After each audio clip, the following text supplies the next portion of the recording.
Tepat 23 Juli 2001, Abdurrahman Wahid alias Gus Dur dimakzulkan dari tampuk kekuasaan Presiden Republik Indonesia. Gus Dur dilengsarkan dari jabatannya oleh Majelis Permusyawaratan Rakyat atau MPR Republik Indonesia selaku lembaga tertinggi negara saat itu melalui sidang istimewa. Padahal dia baru menjabat sebagai presiden selama 21 bulan, terhitung sejak 20 Oktober 1999. Rakyat yang mendukung Presiden keempat Republik Indonesia itu menyemut di Istana Kepresidenan Jakarta berhadapan dengan militer yang berseliweran di sekitarnya. Nuansa haru juga mewarnai momen tersebut tak kala Gus Dur tak kuasa menahan air matanya. Sebelum pemakzulan itu, Gus Dur disanjung di ruang sidang MPR. Ruang sidang MPR riuh di penghujung rapat paripurna 20 Oktober 1999. Tak terbayangkan oleh siapapun Gus Dur bakal terpilih menjadi presiden saat itu. Beberapa hari sebelum paripurna digelar, MPR yang dipimpin oleh Amin Rais menolak laporan pertanggungjawaban Presiden ketiga Republik Indonesia B.J. Habibie.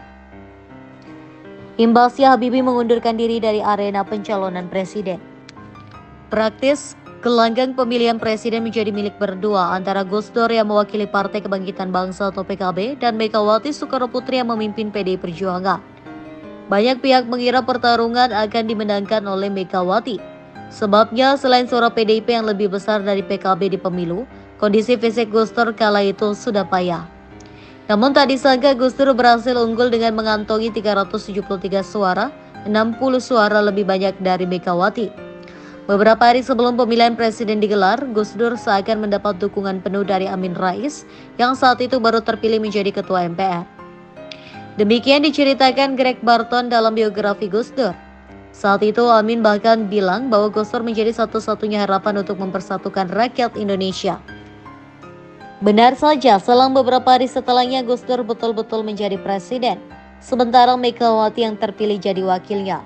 Namun setelah 21 bulan menjadi presiden, riak-riuk politik menggoyahkan kursi kekuasaannya. Gus Dur diterpa sejumlah isu kontroversial. Salah satu yang paling kencang ialah tudingan Panitia Khusus atau Pansus Dewan Perwakilan Rakyat atau DPR Republik Indonesia atas dugaan penggunaan dana Yayasan Dana Kesejahteraan Karyawan Badan Urusan Logistik atau Bulog sebesar 4 juta dolar AS. Situasi politik makin memanas hingga akhirnya MPR mengagendakan sidang istimewa digelar pada 23 Juli 2001.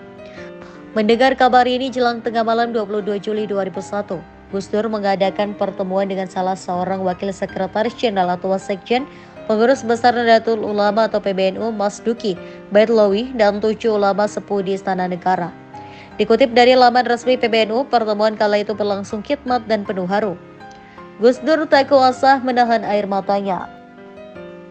Ia berkali-kali meminta maaf karena merasa tidak berterus terang kepada ulama mengenai situasi politik yang dihadapinya.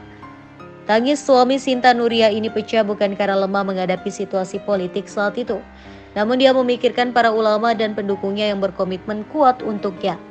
Atas dorongan para ulama dan pengurus pondok pesantren, lewat tengah malam memasuki tanggal 23 Juli 2001, Gus Dur mengeluarkan dekret presiden. Maklumat itu membawa 3 poin utama, yakni pembekuan DPR dan MPR, pengembalian kedaulatan ke tangan rakyat, dan pembukuan Golkar. Langkah Gus Dur tersebut justru membuat parlemen kian meradang. Dekret itu tak memperoleh dukungan. Akhirnya melalui sidang istimewa MPR yang dipimpin Amin Rais pada 23 Juli 2001, Gus Dur resmi dimakzulkan. MPR menarik mandat yang diberikan kepada Gus Dur dan menetapkan Megawati Soekarnoputri sebagai pengganti presiden. Jelang pelengserannya, Gus Dur dibanjiri simpati para pendukung. Di sejumlah daerah, simpatisan Gus Dur bahkan membentuk pasukan berani mati jika presiden keempat itu diturunkan. Laporan Kompas menyebutkan bahwa ada 300.000 relawan berani mati yang siap berangkat ke Jakarta untuk membela bapak pluralisme tersebut. Namun kala itu Gus Dur menahan masanya, dia tidak mau ada kerusuhan apalagi pertumpahan darah sesama anak bangsa. Putri sulung Gus Dur, Alisa Wahid, pernah mengungkapkan kesaksiannya ketika detik-detik jelang pelengseran Gus Dur. Dia bilang sebelum sidang istimewa digelar MPR, ratusan moncong panser TNI sudah mengarah ke istana. Gus Dur pun meminta Alisa untuk membawa Sinta Nuria dan adik-adiknya pulang ke kediaman di Cianjur, Jagakarsa, Jakarta Selatan. Dia mengaku tak bisa tenang jika keluarganya tetap berada di istana. Apalagi cucu pertama Gus Dur yang tak lain adalah anak Alisa baru berumur 40 hari. Namun Alisa enggan meninggalkan ayahnya. Dia dihantui kisah Bung Karno yang diasingkan dan sulit bertemu keluarga jelang akhir kekuasaannya. Gus Dur dan putrinya pun berdebat sampai-sampai Alisa menangis karena tak mau pergi. Kala itu rakyat bahkan berbondong-bondong ke istana untuk melindungi ayahnya. Di hari pemakzulan, rakyat pula yang akhirnya mengawal Gus Dur angkat kaki dari istana presiden.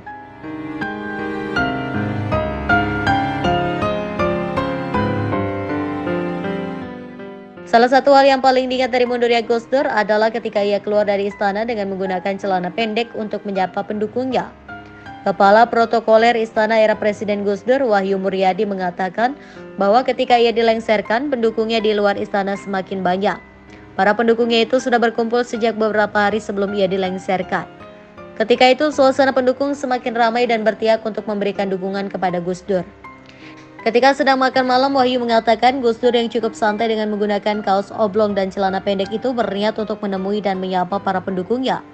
Terkait pakaian yang digunakan Gus Dur tersebut, ada kesalahan komunikasi antara Gus Dur dan ajudannya Kolonel Sukirno. Sukirno yang segan bertanya kepada Gus Dur hendak kemana, ia langsung menuntun Gus Dur keluar untuk menyapa pendukungnya. Orang terdekat Gus Dur seperti putrinya Alisa Kotrunada Wahid dan Yeni Wahid juga sudah mengingatkannya untuk mengganti pakaian terlebih dahulu sebelum bertemu para pendukungnya.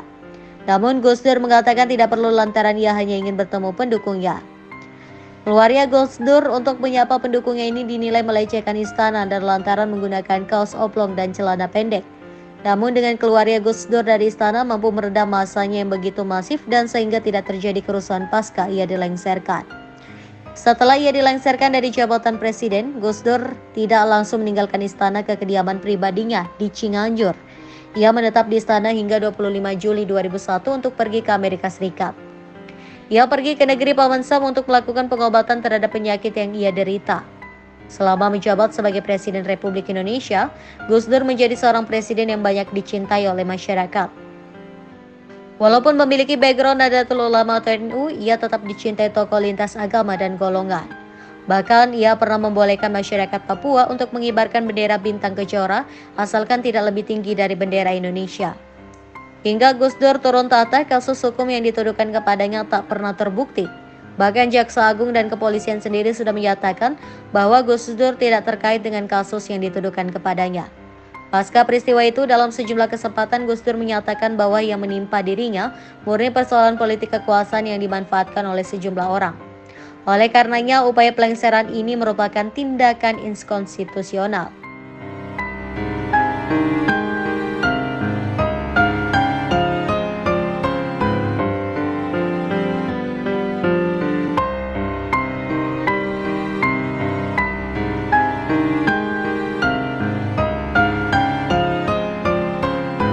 Gus Dur, dalam upaya mencopot Anda, siapa orang yang paling bertanggung jawab atas pencopotan tersebut menurut Anda? Dua, Siapa? Amin Rais dan Megawati. Mengapa? Hah? Tanya sana dong, bertanya. Nah, kalau memang Megawati dan Amin Rais dianggap orang yang paling bertanggung jawab atas pencopotan Anda, apakah Anda dendam sama mereka? Nah, ngapain dendam sama Amin? Artinya Gus Dur sudah melupakan itu, sudah memaafkan. Maafkan, lupa sih enggak.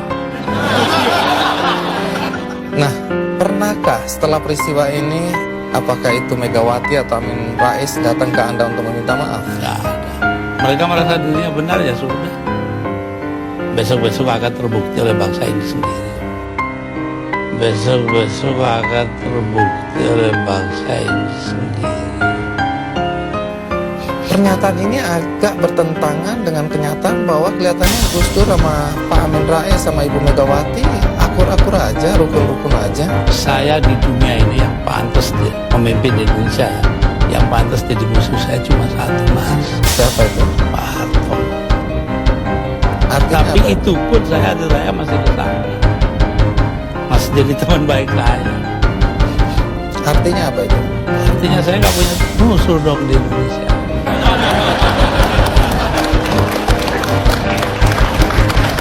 Dengan tujuan apa? Jujur saja saya sampai sekarang tidak tahu apa yang menjadi motivasi Amin Rais dalam menggulingkan Gus Dur.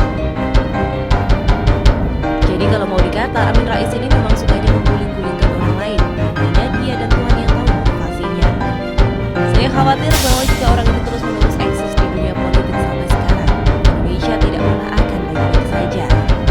Dan di dalam cerita orang belakang Gus Dur, saat mereka mencoba memberikan penawaran melawan anggaran massa yang disebut Amin Rais, Gus Dur malah justru menentang dan melawan pemikirannya bersifat kudeta melawan kudeta. Bahkan ia mengatakan bahwa jabatan di dunia ini tidak sepenting yang para pembelanya pikirkan. Bahkan Gus Dur mengeluarkan sebuah kalimat legend, "Sudahlah, tenang saja, biarkan dia bermain. Orang seperti dia akan menjadi gelandang politik di seluruh dunia." Dan kalimat ini terbukti sampai sekarang. Saya melihat bahwa Gus Dur ini adalah seorang visioner yang bisa melihat jauh ke depan, bahkan sampai era setelah dirinya tidak ada. Gus Dur meramalkan tokoh bernama Amin Rais yang dicap sebagai sembunyi ini sebagai gelandangan politik.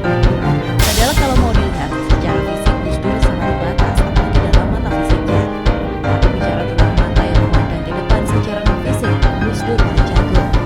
Ramalan yang ia katakan hampir bisa disesuaikan dengan ramalan Jayabaya dan Wangsit Siliwangi yang mengatakan bahwa kepemimpinan itu ada di atas pemuda yang berdiri di atas kepala banteng.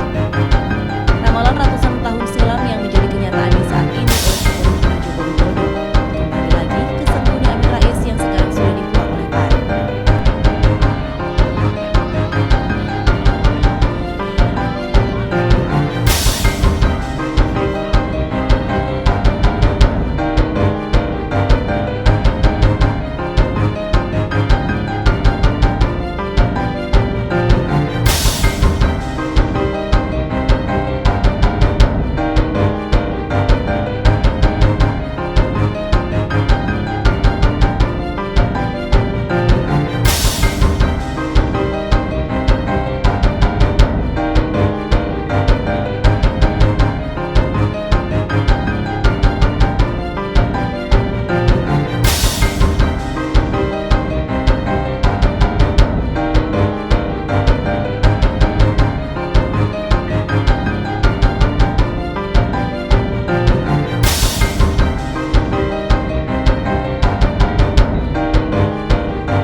.300.000 orang mas tanda tangan supaya saya jangan berhenti jadi presiden. Tahu.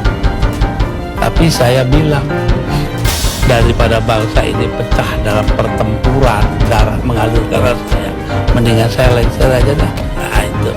Tapi omongan ini kan dibilang omongan ngawur, Gus. Karena faktanya ketika Anda bilang nanti jutaan orang akan datang masuk Jakarta, orang-orang dari Jawa Timur, Loh, itu ditunggu-tunggu nggak ada. Saya yang nahan kok.